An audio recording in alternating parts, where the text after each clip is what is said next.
আরে বাইক কি নতুন নিছিস নাকি? আরে হয় বেটা, বাইক কিনে সামনে আরেকটা হুন্ডার কিনবো, বুঝছ না? আমি তো বেটা একটা এয়ারপোর্ট কিনছি। এয়ারপোর্ট? এয়ারপোর্ট হ্যাঁ।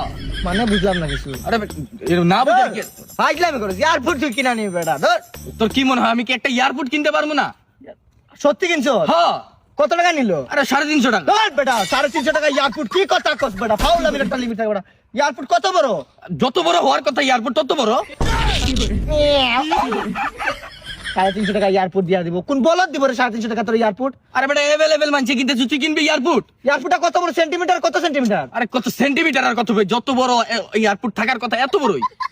কি বলছ না, আমরা বুঝতাছি না। এয়ারপোর্টে প্লেন প্লেন ল্যান্ড করে? আরে প্লেন ল্যান্ড করতে যাইবো কি এই এয়ারপোর্টের মধ্যে? কি প্লেন ল্যান্ড করবো?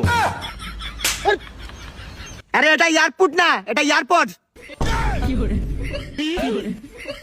ফাউল কথা বলে না। 350 টাকা এয়ারপোর্ট না নিয়ে আনিছে।